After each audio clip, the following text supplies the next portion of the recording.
Hello, good afternoon everybody and welcome to Ruskin College. I'd just like to say a couple of things. First of all, how pleased we are to have you all here. We're really incredibly honoured to be able to host this workshop in memory of Swasti-Mitter, to have host a discussion on the continuing relevance of her work. Now before we kick off, I just wanted to say a couple of practical things. First one is that the toilets are down that corridor there. So if you go out of this door and turn left and go right down to the end, you'll find the loos at the end.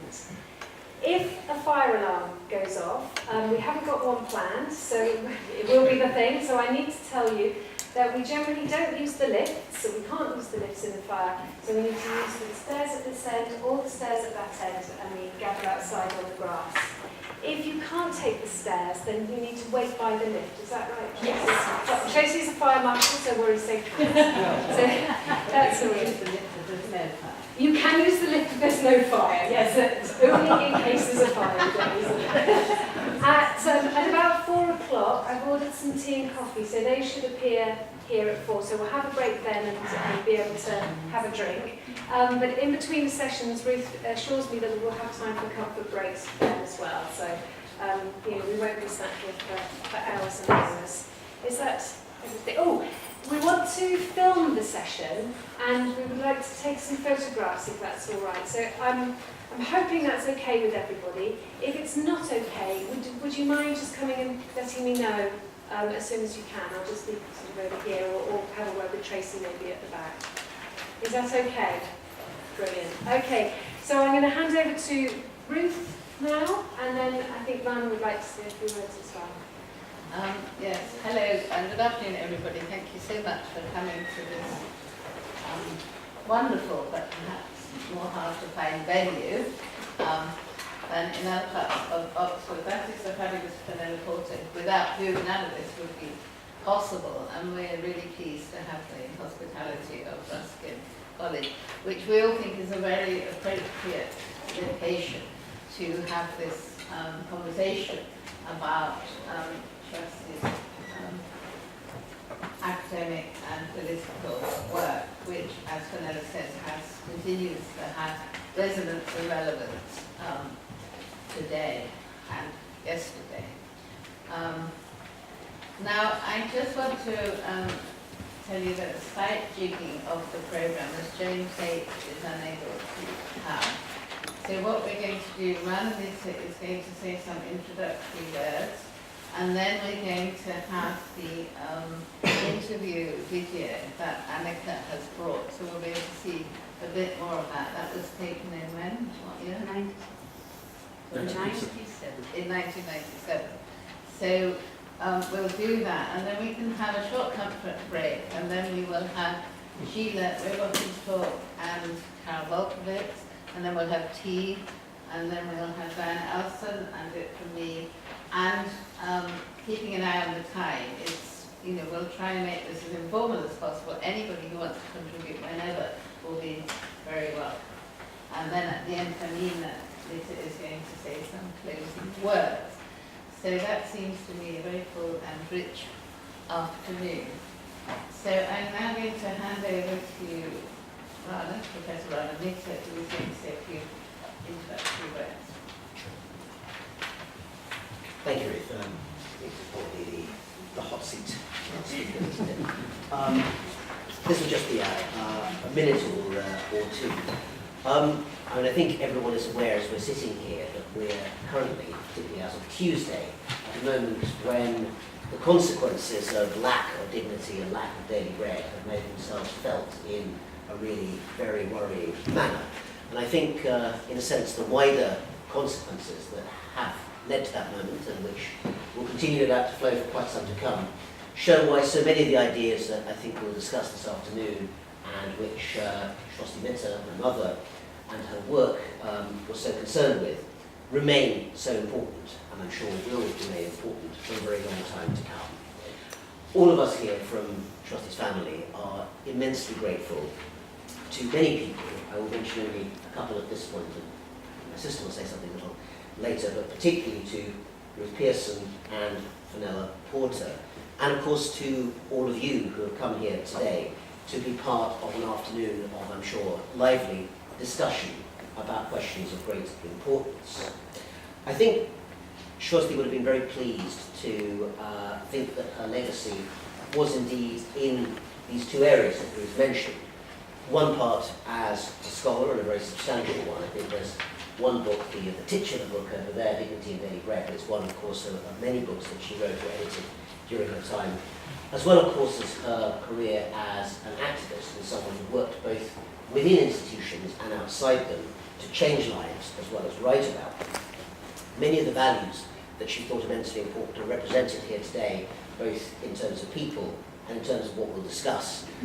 Internationalism, solidarity, and of course the importance of human values and encounters that link the reality of everyday lives to sometimes overly abstract theoretical concepts. Different parts of her life are here also institutionally in terms of her life as an academic, but also as someone who worked, of course, for many years for branches of the United Nations and helped again to change many things through that. That allows me, if I may, one brief memory of perhaps the clash that sometimes emerges in terms of everyday lived experience between the theory of confrontation with capitalism, let's say, and the reality of its everyday presence in life. And what I mean by that is that at one point one of her UN engagements was to be a delegate at the famous 1995 International Conference on Women in Beijing. It was actually held not in Beijing, but in a suburb called Huairou. That was the NGO Forum. Was the NGO Forum, right, okay, accuracy there from the historical side. But I read to say it was held in the suburb of Huairou, which is about 60 kilometres from the centre, where I think it's fair to say, with there obviously two routes, the catering facilities were not of the best. Yeah, I think I'm getting witness experience, oral history here from Ruth, or perhaps some unpleasant oral memory.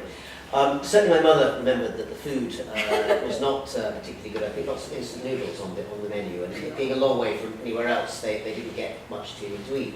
And having spent, I think, several days discussing the impact of global capitalism, I have to say that my mother's report on returning to the centre of the city was that she was never so glad to see a McDonald's in her life.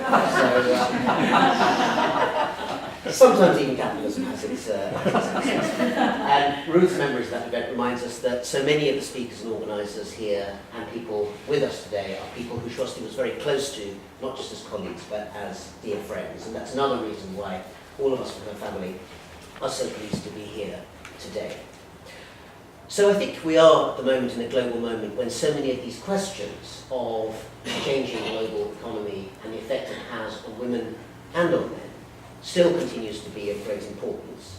It's not necessarily perhaps the most positive moment in that long story at the moment, nor is it the case, as I think we all know, that progress is necessarily always linear.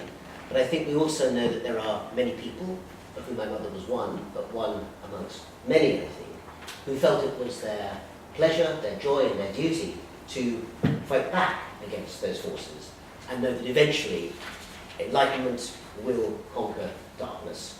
And I hope we'll do a little bit of that conquering during the course of this afternoon, and we look forward very much, all of us, to hearing the talks and the discussion and the memories this afternoon. Swasti would have been very, very proud to know that so many of you are here today, and we're immensely proud and grateful on her behalf. Thank you.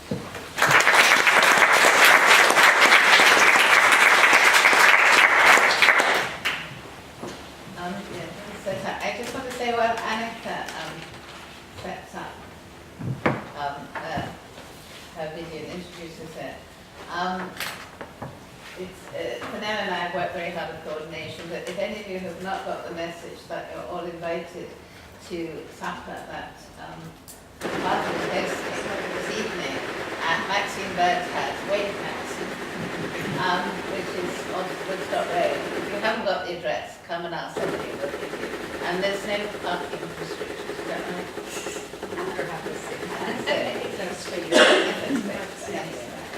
Okay.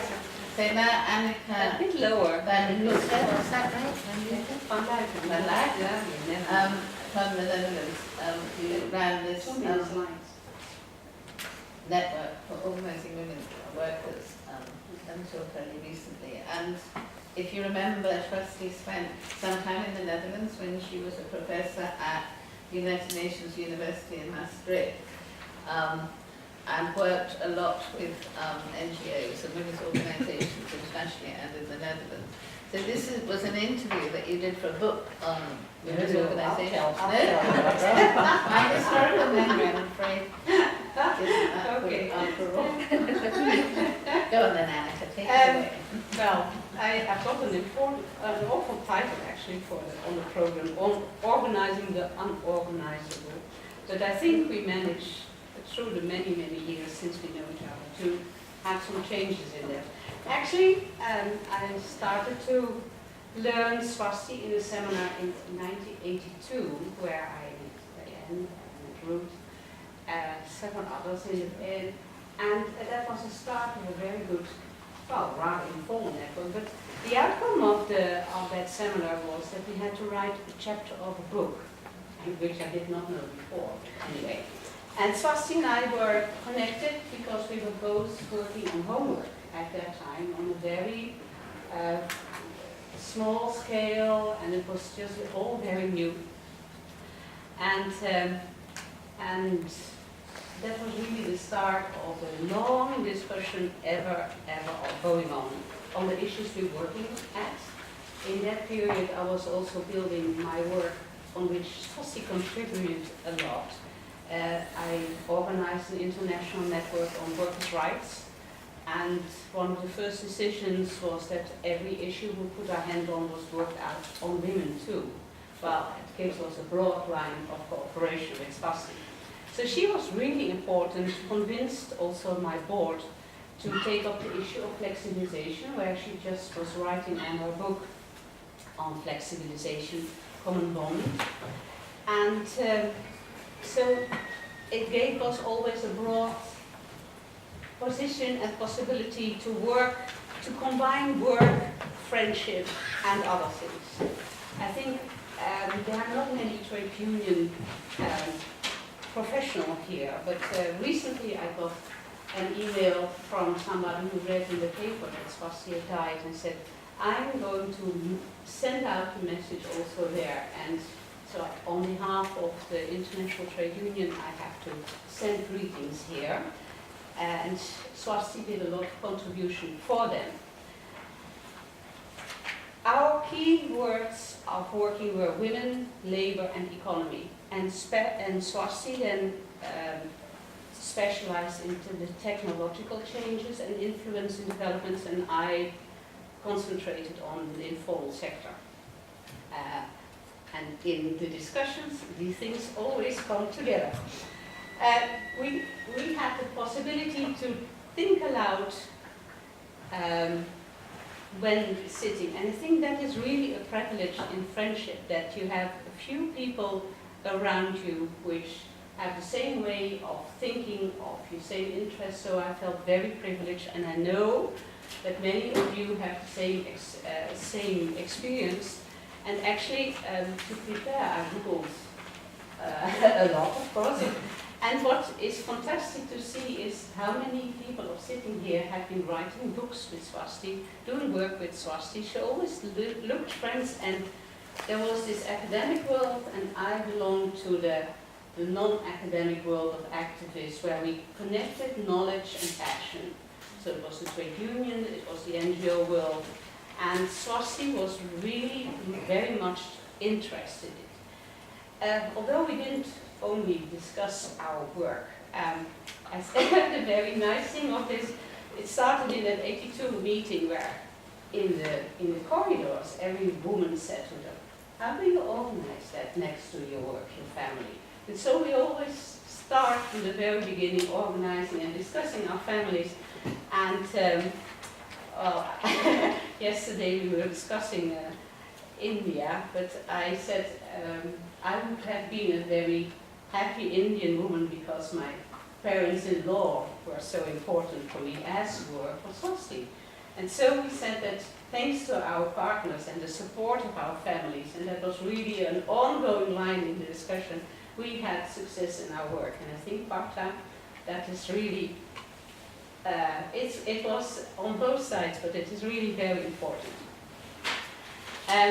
The garment industry was one of the issues, and there Linda, we know the label behind the label, we did the Clean Clothes campaign, and so there were so many people linked up to this whole information of that. Happily, Swasti often came to speak also in the seminars I organized. Sometimes we just invented that we thought we needed an issue, or sometimes I supported her in, we had one where I met Fiorenza in Brighton, and we connected always our networks on the issues and the topics we were. Part of it actually, that was the pleasure of the action. You know, we all had part-time jobs, but we had an institution as small as Areen, which was 2 part-time jobs. But you had that behind it, and with that, you used your network to realize something which you wanted to do, which was really a chance of the time. We had our time, it was our energy, and we did what we wanted to do, next to what we needed to do to earn a living. And I think that is really a character of that time, and we enjoyed it very much. I think the pleasure was really, really a big part, next to all the trouble of work and jealousy in the work and whatever, but there was a lot of pleasure.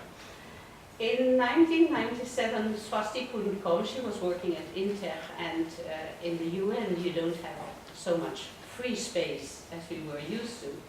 So she could not come. So I said, oh, no problem, I'll video you, and you are the main speaker of one of the sessions in the seminar. So that was always kept.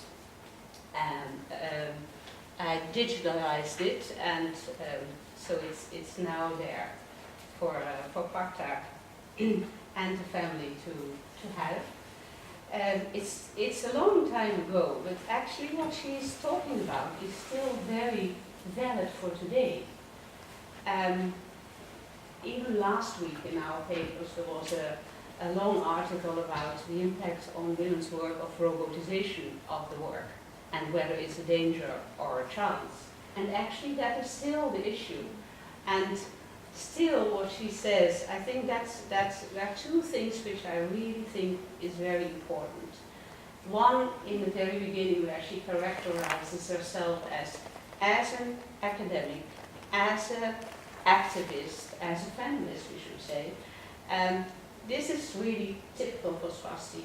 But in the end she said also something as, and there was her strength, she was very good in analyzing and bringing over a message in a charming, but also with a lot of facts. I think the fact that she was an economist and always uses the figures to convince was a really very strong part of her talks.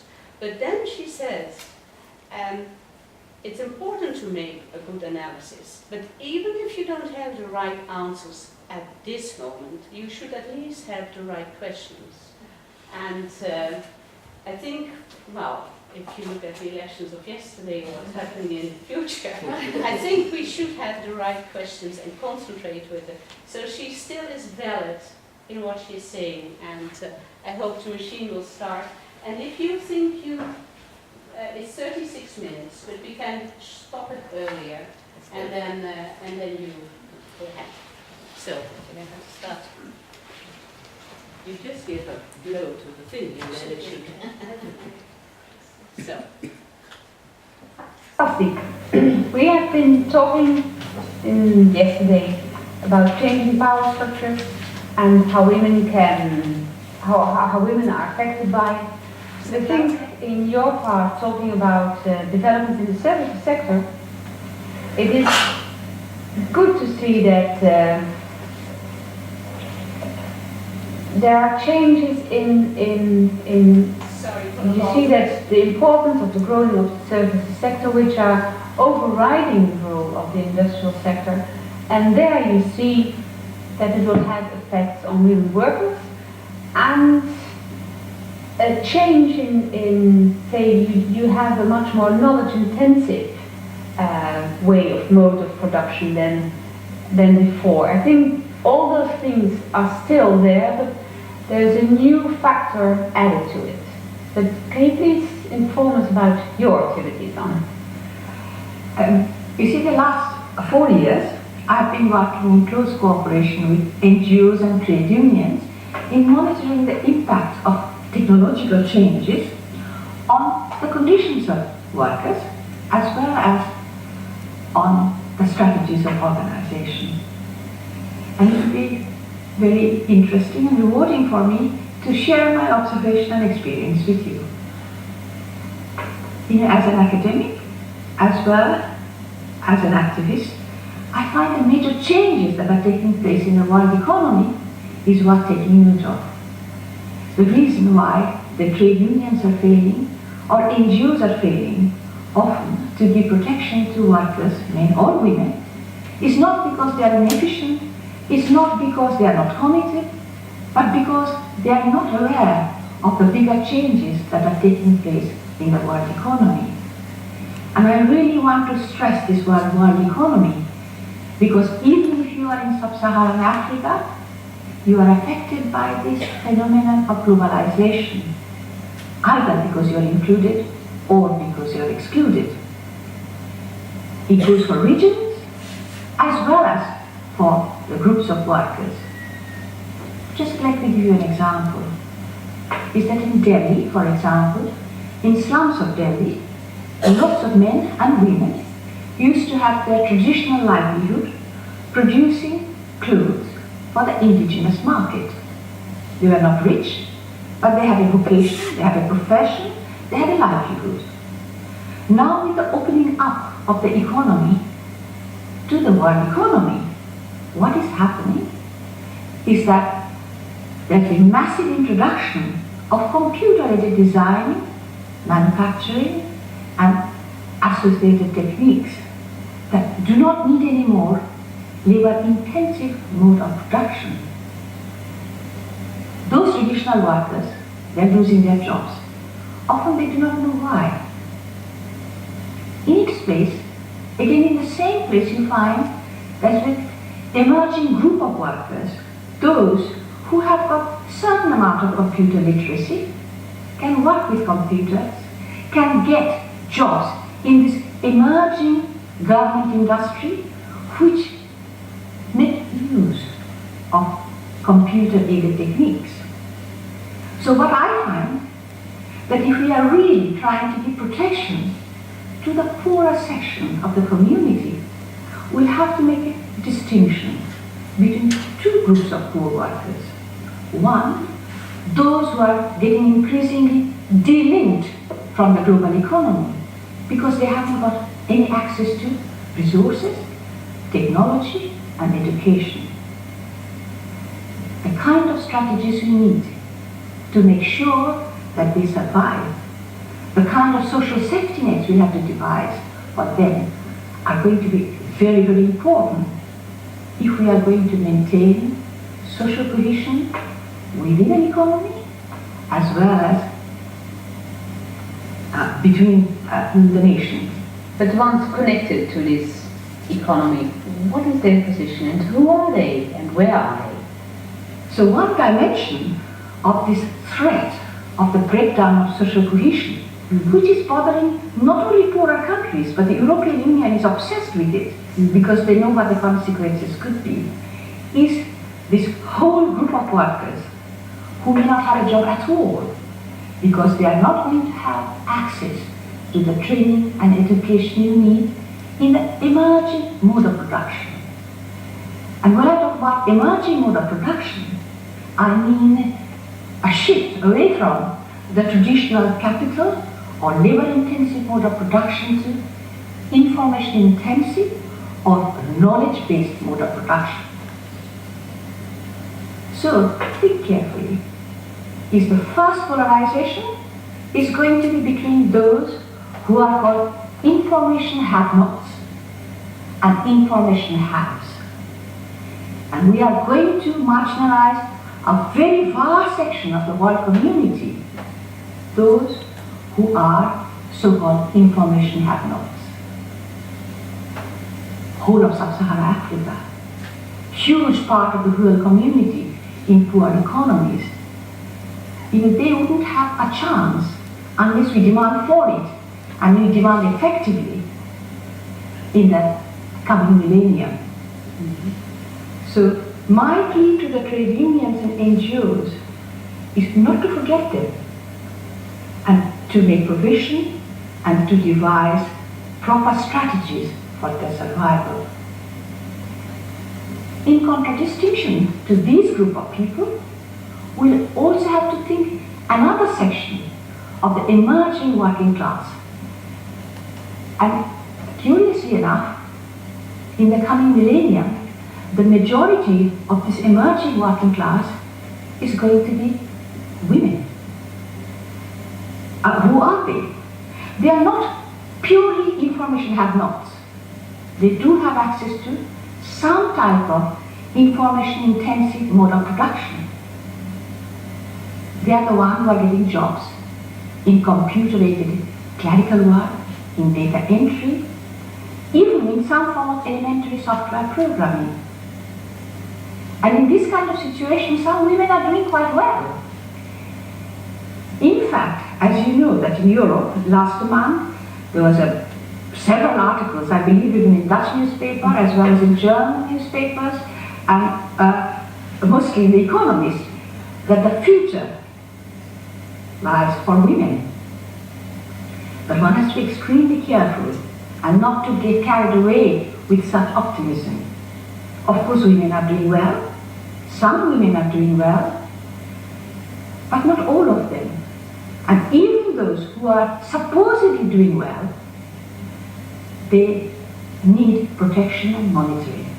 And there I think what we say that the question is that of those who are in the lower rung of our information society, those who have jobs that are disposable, that are highly intensive, and jobs which offer not enough for the future.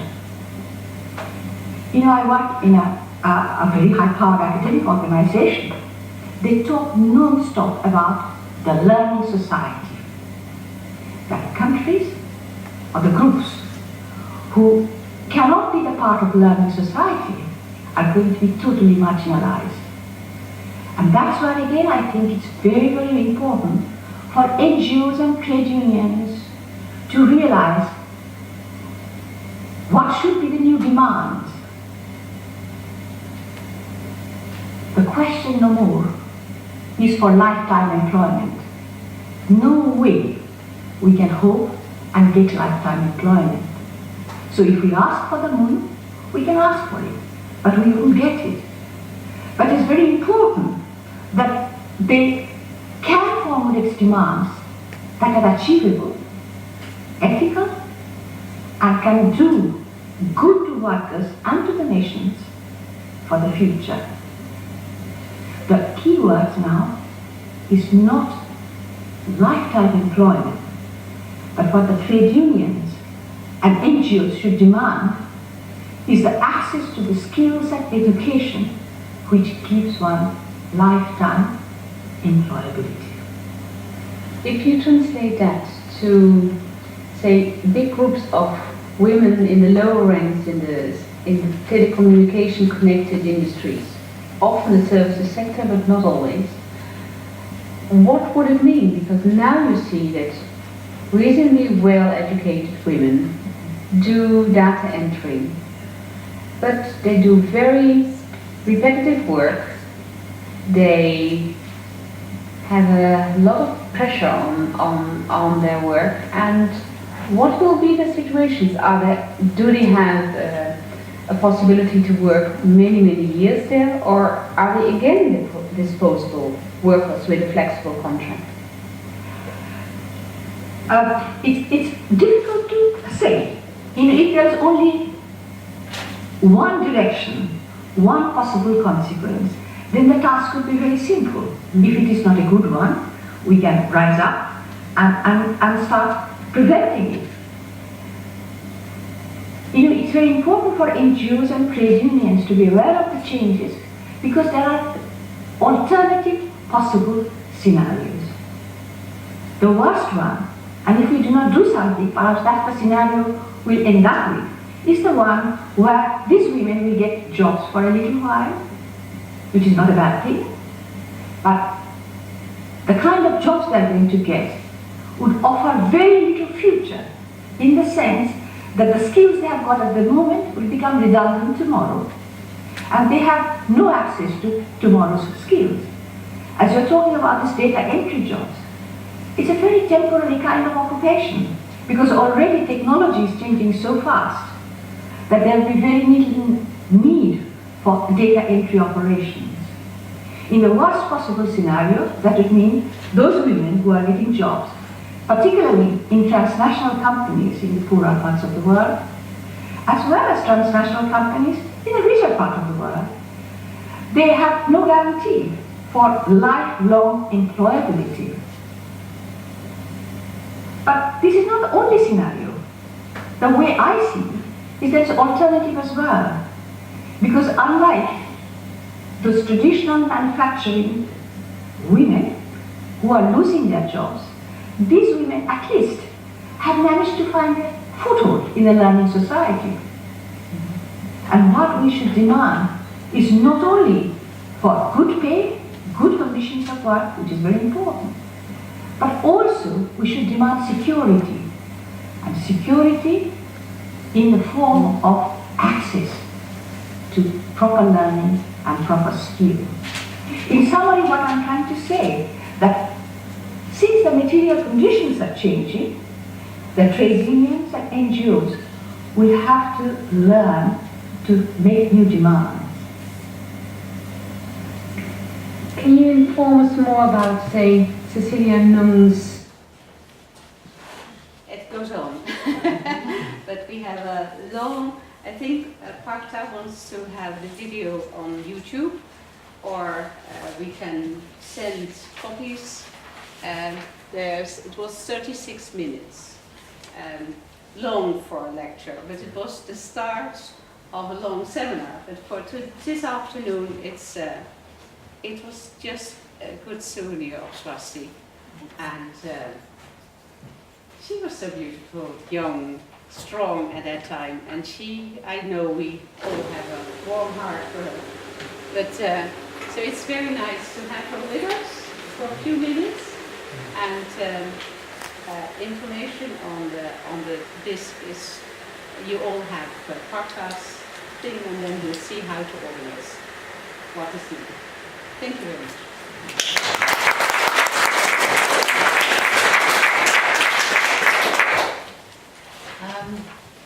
Yes, it's wonderful to have Swasti with us. I think for the family it must be a bit of a shock, not just because she's here, but in my experience, one's children can't never actually read the stuff and really don't know who we are in the rest of the world. And Diana and I, we've written together for a long time and built up, a whole body of work. But I remember that classic time when my husband went to Manchester to examine a thesis of a student of Diane's partner, and they hadn't met, and then he mumbled something about, I believe our wives know each other. It was fabulous in the rest of the world anyway, so I hope that you have a sense of why we are so indebted for the sharpness, and both the combination, as Annika said, she could do it in both charming way, but also in a very sharp, incisive way, and I think that's why the work had such resonance. Now, Fiorenza, do you want to say something about the technology stuff? Yes, I didn't prepare a formal speech because I thought it was more a round table, and the discussion was more related to the contribution of Swasti and to the problems that we have to face. When I first met Swasti, which was when I was doing my PhD in Sussex at SPRU, so in a kind of science policy research unit, so I was always involved in the study of technology and of human being, and we were very interested in understanding new forms of organization, how they were creating a segmentation in the labor market. As particularly Swasti was interested in understanding my experience. I've been working so many years with Italian trade unions, and perhaps in the period where trade unions were really powerful, were led by great leaders like Trittin, which was imposing training in offices. So it was. Could you just move so you can Oh, be sorry. filmed? So just a little bit Yes, further okay, over here sorry. would be brilliant. Thank Yes, you so much. sorry. You will only have my back. That's so- right. One for At those that who's point in Italy, we had a kind of renaissance where trade unions were not just defending the jobs of people that have jobs, but they were also organizing the society. So it is a very important passage in my view, because they were, first of all, asking firms and obliged firms to invest in poor areas of the south of Italy. Secondly, they were obliged entrepreneurs and firms to pay the training for workers with the 150 ore, which was a right of the workers to not to work in the office, but to take a degree, so to elevate the level. And this was an idea, but it was very functioning in a small world.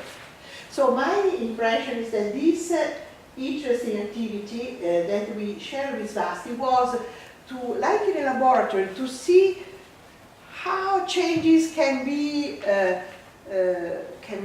developed and the effects of this change in a small world. Small world was one country, was one powerful trade unions. It was a good economic system where firms had the money to spend for investing in sound, investing in education, and increasing salaries. This world does not exist anymore. And so this is perhaps the second part that we cannot discuss with Swasti. Because this work and the study of homework, of, let's say, decentralization effects, so the less defended condition of workers in small firms that were working for large firms. And this was the first segmentation of Italian labor market between, also with the Statuto dei Lavoratori. So workers in large firms were much more protected than workers in informal economies or in small. And this was the first sign of segmentation of what I call the new capitalism. But the new capitalism with globalization has destroyed the autonomy of small countries and destroyed also the power of the institution that were local there, and they were reacting with the situation. And now, in my view, we are in a completely different world. First of all, Swasti, I was discussing with Swasti in the last year, and she was very disillusioned about the situation. In one sense, understanding that we are not getting better, but we are getting worse. Because we are in a world where salaries are not increasing since decades. So can you imagine a society where you have good technologies, you are exposed to a lot of richness, a lot of luxury, and your working conditions are not improving for years and years. And we know also the middle class in America was destroyed, and he is really shrinking.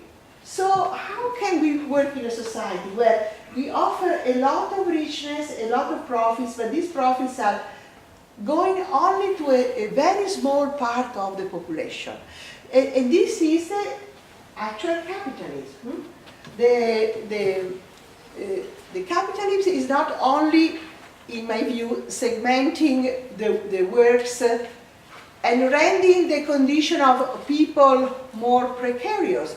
It's also involving millions, perhaps so many that we cannot even estimate, of workers in emerging countries, in poor countries.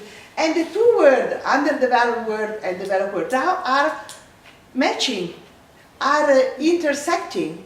So poor workers, I wrote with Garibaldo a book, an article on future, and we wrote also a book on the new Manchesterite conditions of working class in the world. Because what's happening is that the Foxcom is asking labor workers to work 12 hours to sleep in the factory. And this is a very modern way of capitalism. There is not old forms, but they are very modern forms. So you have a Mac with you, but the Mac is produced in China in a working condition that resign Manchester in the 19th century. This is a very contradiction that we are not able to deal with. The third point I would like to, so there are not anymore few segmentation between protected workers and unprotected workers, but there are hundreds of forms of different segmentation. You can be Chinese and work for a multinational company. In any case, you are a bit better off if you are Chinese working in local companies. But then perhaps there are also some conditions that can improve little your work. Chinese salary went from $40 to $400. Is this a success? Yes, it's incredible. But $400 for a salary of a typical worker in China are still very competitive with 2,000 euro in Europe. So how can European trade unions protest and ask for better conditions when they are in a position that if you improve the condition of workers in Italy, jobs will disappear, will be decentralized in other parts of the world. So nowadays the world really is in a bad state. And people is very angry with everyone. And you can see the political result of all this. You can see Brexit, you can see why people fear the immigration. They hate immigrants, not because people is not liking to meet with Indians or with people from Middle Orient or from Africa. They think that they can lose jobs. They can even have a more risky jobs position in future. So people is defending. So we have a very complex situation. The third point I would like to discuss is the fact that there is no more a clear division between labor, between jobs, between work and time of non-work. So with the giga economy, with the new technologies, Swasti and me, we did not work on this, but with a new application, Uber is a good example. You don't have any more rules. So in my view, this is a very important problem. You lose the typical rules of the society that were protecting, let's say, weak people, because you knew that if you work, you will have a kind of national contract, you will know something, you will pay taxes for the welfare. But now, the new technologies are destroying the separation between work and non-work. So people is renting his room, his flat, to tourists, is renting his car to potential clients. So are they workers? Are they not workers? How can we control the payment of these jobs, these new kind of jobs? And this is involving a large, bigger and bigger part of the economy. And in one sense, this is the increasing services. So the increasing economy is regulation with services. With this type of autonomous worker that decide autonomously how much to work, but they don't know how much they will be paid at the end, and we don't know how much this system will pay the taxes, the social welfare. So we are in a terrible crisis in my view, not so only because Microsoft is paying 5% of taxes on profits, because it's in Ireland, but we have millions of people that are avoiding to pay taxes because they are not required to pay taxes, because it's still not clear if this is revenue, if this is work, how much this will be related to their pension and so on. In Italy, we have estimated the young people from 30 years of workers will not have pension in future. So this is even more impressive, because they will have something like 500, 600 a year for pension if they will pay what they are paying, because this flexibilization has created a system, a status, where people is not paying for the future pensions. So I think that with Swasti, the Swasti interest in understanding better the influence of technology is still very relevant now. And if I would like to finish with the idea that it's not only relevant now, but will even be more relevant in future. And what was that Swasti started to understand and to be so curious, a curious scientist that want to come to it and see, for instance, the small jobs related to big firms like Veneto and so on. Now I think this was just not just a curiosity, but was a scientific method that we have to take on, because the future is very complex, is apparently rich of promises, but also rich of, let's say, black clouds that we still see, that we have seen yesterday, and we could see also in future, okay?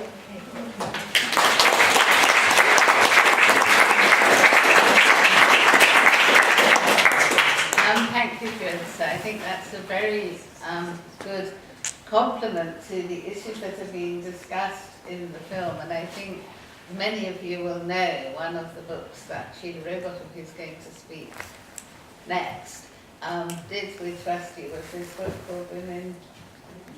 Hello Sheila, are you with us? I'm talking about you. Yes. Women encounter technology, is that what it's called? Yeah. Yeah. And I think, you know, that bit in the film where Swasti says technology doesn't necessarily deliver a rosy future, but always saw the kind of contradictions and always emphasize the importance of understanding and knowing and organizing so that one could try and shape the kind of change in the future was really, really important. And I mean, I think it's interesting to start this discussion with stuff on technology, because a lot of the other discussions of Swasti's work are about very low tech, low paid, low skilled work. And I think this work on technology was actually really significant. One of the things that has the most relevance going forward. Is there anybody else who would like to contribute anything in terms of the film or any of these issues discussing before we move on?